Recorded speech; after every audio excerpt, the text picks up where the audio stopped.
So welcome back to the channel. कैसे हैं आप लोग? उम्मीद करते हैं कि आप लोग सभी अच्छे होंगे। तो आप लोगों की पढ़ाई कैसी चल रही है? उम्मीद करते हैं कि आप लोग सभी अच्छे से पढ़ रहे होंगे। तो आज का टेस्ट जो है वो टेस्ट पेपर आ गया है, साइंस का है। और देखिए बहुत बढ़िया क्वेश्चन दिया है। तो चलिए हम लोग जल्दी से शुरू करते हैं। सबसे पहले तो देखिए क्वेश्चन जो हमारा आया है वो निम्न में से किस अवस्था में अणुओं की ऊर्जा अधिकतम होती है। ठीक है, निम्न में से किस अवस्था में अणुओं की ऊर्जा अधिकतम होती है? पहला ऑप्शन नंबर ठोस, द्रव, गैस, इनमें से कोई नहीं। तो इसका जो राइट आंसर हो जाएगा वो हो जाएगा गैस। ठीक है, अब हम लोग आगे बढ़ते हैं।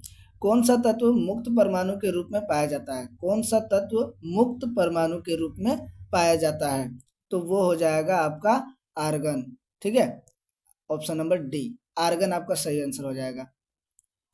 ठीक है, अब आगे की ओर चलते हैं। प्रश्न नंबर 3, क्लोरीन के सबसे बाहरी कक्षा में 7 इलेक्ट्रॉन है, तो इस तत्व की संयोजकता कितनी होगी?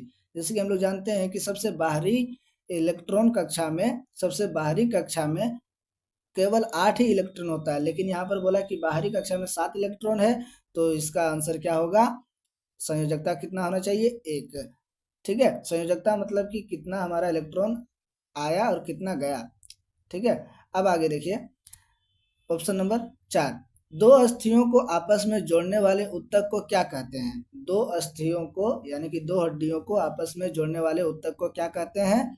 तो इसका राइट आंसर हो जाएगा लिगामेंट, स्नायु। ठीक है, अब आगे की ओर चलते हैं। गाड़ी का ओडोमीटर क्या मापता है? गाड़ी का ओडोमीटर क्या मापता है? ये क्वेश्चन आप लोगों के लिए मैंने दिया।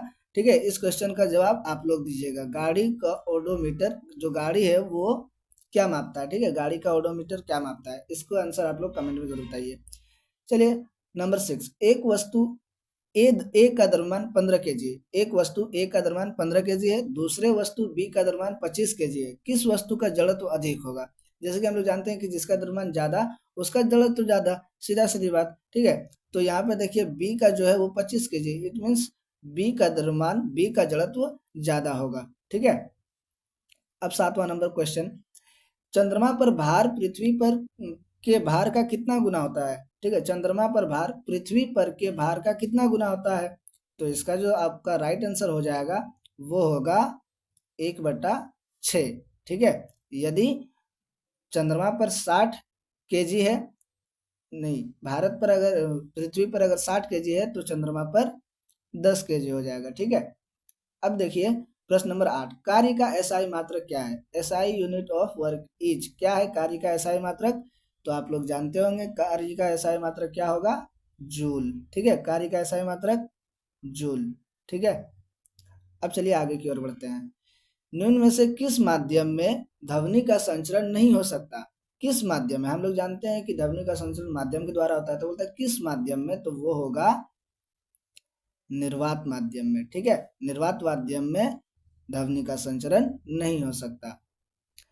अब है प्रश्न नंबर 10, दो या दो से अधिक फसलों को एक साथ एक ही खेत में उगाने की प्रक्रिया को क्या कहते हैं? दो या दो से अधिक फसलों को एक साथ एक ही खेत में उगाने की प्रक्रिया को क्या कहते हैं? तो ऑप्शन में आपका राइट आंसर हो जाएगा फसल मिक्सिंग। ठीक है, फसल, मिश्रित फसल।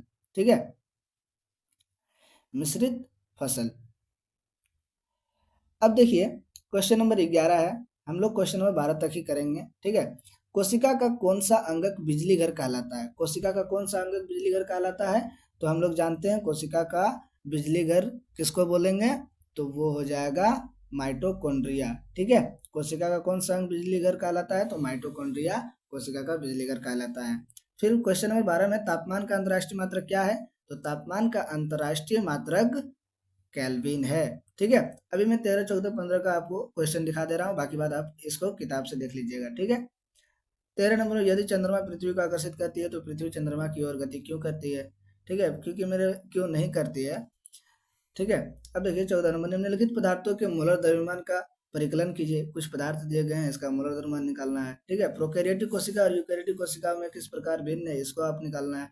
तड़ित की चमक तथा गर्जन साथ साथ उत्पन्न होते हैं, लेकिन चमक दिखाई देने के कुछ सेकंड बाद गर्जन सुनाई देती है, ऐसा क्यों होता है? ठीक है, तो आप लोग इसका आंसर खुद से कर लीजिए। मिलते हैं नेक्स्ट वीडियो में, तब तक के लिए आप लोग सब्सक्राइब कर लीजिए।